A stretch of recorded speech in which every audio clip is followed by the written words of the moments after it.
Hi, I'm Ian from Swiss Mountain Leader. We're based here in Lausanne in the Swiss Alps. I'm an international mountain leader, and in the summer I work on hiking, trekking, expeditions, outdoor activities basically, and in the winter I'm involved in snowshoeing and snow activities. I write a blog, and I've blogged over the last few years about some of the online mapping products that we have here in Switzerland and how well they work or not sometimes. What I want to talk about today is the new set of products. I say new, it's been around for 7 or 8 years in one form or another, but over the last few months we've seen some fairly rapid changes. It's easier to present this in the form of a screencast than to try and do some screenshots and photographs and arrows. So I'm going to try that. It's a new thing. We'll see how well that works.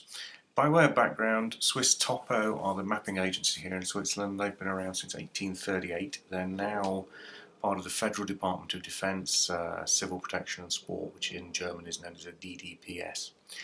And that employs about 400 people, so it's a pretty formidable size organisation.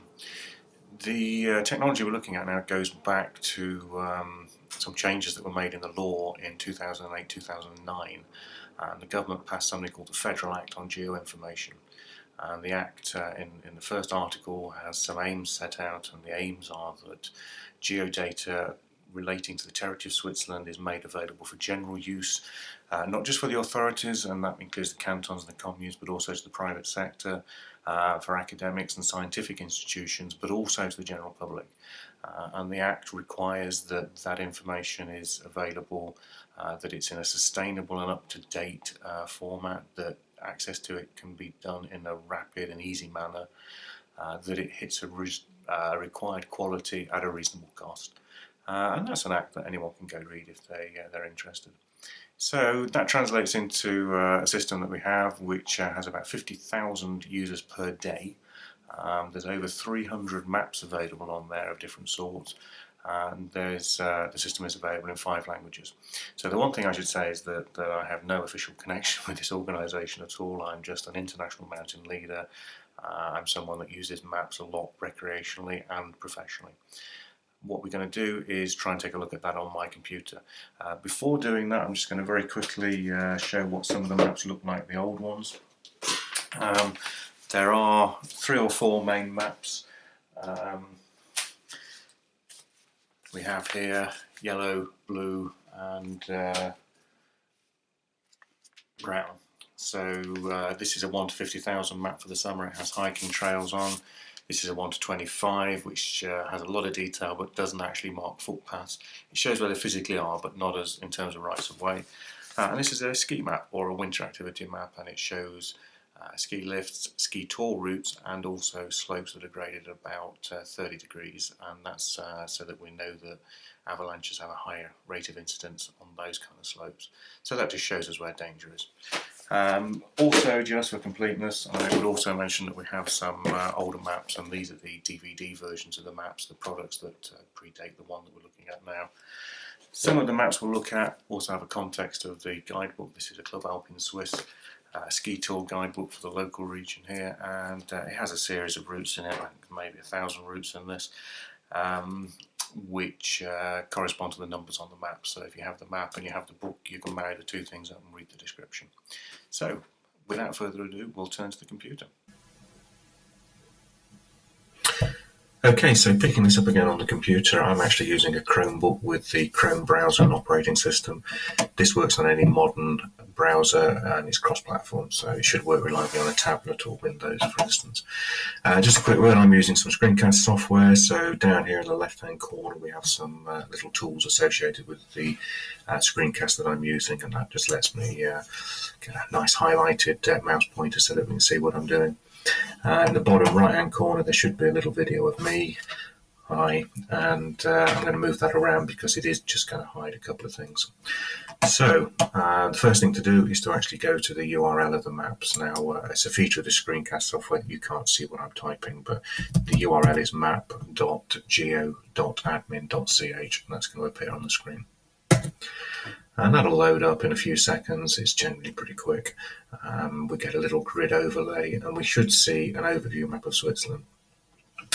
So on this screen, there's a menu on this top left-hand corner that we can actually close that down to reduce the clutter. And there's some navigation on the right-hand side here, just zoom in, zoom out. There's also the facility to look at things in 2.5D, which is effectively extruding contours to give us a pseudo 3D view. It's not something I personally find useful, but by all means play with that and see what you think. So the first thing to do is just to start zooming in on a map. There's a very basic navigation. If we just move the mouse pointer to somewhere we're interested in and double click, and that takes us down levels of detail. And I'm just going to zoom into the area around the Col de Grand Saint Bernard on the border here. And we'll go through a 1 to 50,000 map, taking us through to a 1 to 25,000. Below that, there is actually a land use map, which is quite interesting, a very detailed map, but it's a little bit more than we need to use on the mountain. So I'm going to come out of that. Right, so the next level of navigation is to actually find a place. So I'm going to pick where I live, which is Les Saints. Just type that in, and it gives me a series of choices, and I'll take the first one, which is the village, the town of Les Saints. And you can see it's pretty quick to redraw here. So I'm going to drag the middle of the screen around a little bit just to get the top of one of the local peaks, the Tour Famelon, and I'm going to zoom in until I get to about a 1 to 50,000 map here. We're basically just seeing a standard SwissTopo 1 to 25,000 map. Some heights on it, some physical features such as a road here, ski lift, etc., etc. So something that we're pretty familiar with, I think. So we're going to use this in the winter, and what we're going to do is just open up this menu, which is quite straightforward, and we have a catalogue of maps, so we can actually decide what overlay to use on this. And there's 3 main rubrics at the top level, and I happen to know that to find some ski information, it's in the population and economy, inside transportation, and I can scroll down through those. Now, as I hover over any one of these items, then it actually should, there we go, preview it on the screen. So what I'm interested in primarily here is some winter things. So ski routes, I'll select that, and snowshoe routes. And the snowshoe routes have just appeared in blue there. So these are ski routes, that's clearly a descent. The numbers correspond to what's in the Swiss Alpine Club guidebook. And these straighter lines with the circles on the end are ski lifts. And that's a Club Alpine Swiss cabin. Quite a nice one, actually. So these have gone red. Now, basically what that means is that they're now showing up in this maps displayed here. And this is, you can think of this as being a stack of the features you've selected. The beauty of this is that you can turn it on and off. So I can say I'm not going to display the snowshoe routes. They're still shown as red here. They're selected. They're in my view of the world, but they're not actually turned on and visible right now.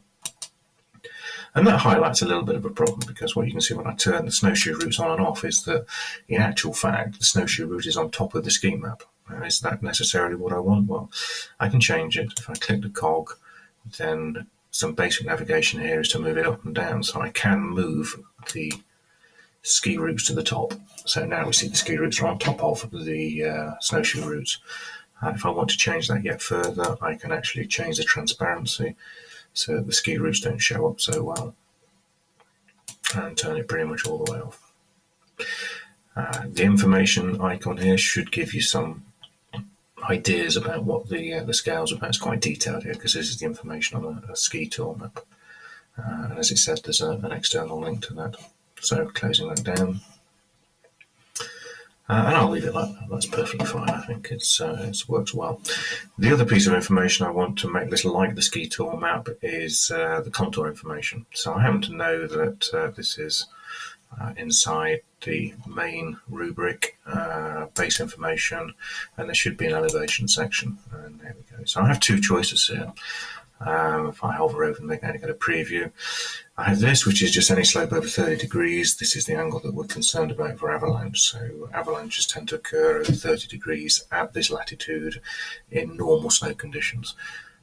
So just shading all the slopes over 30 degrees gives us something really quite similar to the blue ski tour map. In fact, this is a little bit different because we're looking at it at a 1 to 25,000 scale, whereas the ski tour maps are at 1 to 50. So if we were to zoom out, we start to see something that looks actually very, very much like the 1 to 50,000 map. But I'm going to zoom back in again because that's just an easier level of detail for me to read. There is another option, and that is to use slope classes. Slope classes basically break that down. So from 30 degrees, it shows us in a few bands as to how steep the actual slope is. Whether this is more useful or less is hard to say.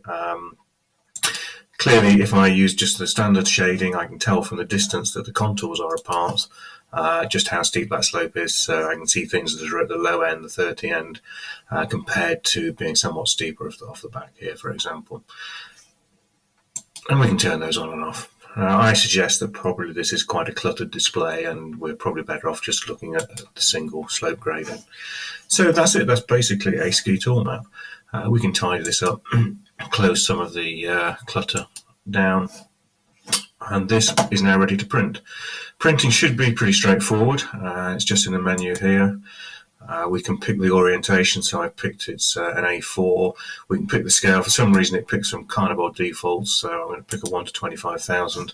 And I'm just going to zoom out a little way just to give me a bit of perspective on what it is I'm going to see on the screen. So that looks a pretty good map, and I can drag this viewport around a little bit just to make sure it's centered where I want it to be. I can put a grid on it. The legend is just it's the legend for the map, so it's the key to the symbols, and I would suggest you don't need to print that every time. And that's it, and that'll create a PDF file. You can mail it to people, print it out. For me, I print it and laminate it, and that works pretty well. So there's a few things you can change here. We can move into portrait mode, for example. If you're lucky enough to have access to an A3 colour printer, you can certainly print at that scale. I find A4 works perfectly okay. So we're producing quite good maps. If we want to share these maps around, in addition to printing them, there's some sharing options here. Now, I find that these are not especially useful. The URL that's off the screen for you, but the URL is actually quite a useful thing. We can just cut and paste that URL, save it to a shortener, bit.ly for example, and send that to people, and that actually works quite well. Once you have a set of maps displayed that you like, and this is quite a good set, then you might as well just bookmark that, and then you can come back to it each time and you'll get the same display. So that's how I tend to use this tool. There's a few little shortcuts you can use. I don't particularly tend to use it. There are topics, so there are groups of overlays available. So for example, if we change topics, there is actually a snow sport topic. And this is the suggested set of defaults that they use for SwissTopo. And you can see it's pretty much what we actually arrived at anyway. We can also use this search bar at the top. Instead of just looking for places, we can look for maps. Now this requires a bit of prior knowledge about what maps are available. So if I look for hiking, for example, then I can see hiking trails, and just my normal hover over should give me a view of what it is we're seeing. So the first one, I can't hover in two places at once, but the first one should actually show the map 1 to 50,000 type paths, and the second is what we see on Swiss Mobility, which is quite a nice display actually. It's not complete, but pretty useful. So we come out of that. There are some other tools which I'm just going to display very, very quickly. What I'm going to just do is zoom in very slightly, which is going to be on this area over here, and I'll zoom again. Not that it really matters very much for this. And one thing I can do is draw on a map, so I can use draw a line, and I can draw a line that basically follows this route, and then we can decide here that what we'll actually do is follow the summer path, just avoid climbing that extra few meters, and so on. So this is now on the map. I can do various things with that. Now we have some links here which would allow us to send this view of the area to a friend, to a colleague, and they'll be able to see exactly the line that we've drawn on that. So that's quite a useful thing to do. There's some information about the path that we've drawn down at the bottom here, so I can see the profile of it, and that should show us how far it is, how far up we've gone, distance travelled, and so on. So pretty straightforward stuff. Similarly, the advanced tools let us do some things like import KML. KML is another way of representing tracks, and you can convert a GPX file to a track. It's quite a straightforward thing to do. There's a couple of online tools that will do that for you, and some tools like Garmin Basecamp will do it natively. Why is it KML rather than GPX? Well, that's really because KML is a richer format. It lets us store more things. It's really a reflection on the fact that this is a geographical information system rather than just a mapping product. And by the same token, of course, you can actually export some of these things. And that was back in Share. Back in the finished drawing. And there's an option in here, download as KML. So just to make that clear, it was in Draw, Measure, Map. Having drawn this line, let's see that's there. Some more options, and we can download that KML, and that's just saved that to my hard disk, so it's available to use for someone else. Some more interesting things you can do with this, well, we can share all GPX files or KML files. The KML import is interesting in that it uses a local file or a URL. So if you have access to a server and you can store KML files, this is quite an interesting way of sharing data with people. I think that pretty much brings us to an end in terms of a very quick wrap-up of what this software can do. I think that you need to really just use it a little bit and get to grips with the facilities. There's a lot more overlays. Some of them are relevant to the outdoor world, and some of them are more relevant to geographers and to planners than they are perhaps to us in the mountains. Overall, it's extremely useful. It's a massive change. The fact that the Swiss government have set this direction to make this data available to us is a very, very good thing, and we should really thank them for it. And that's great, and I think that brings us to the end. So thank you and goodbye.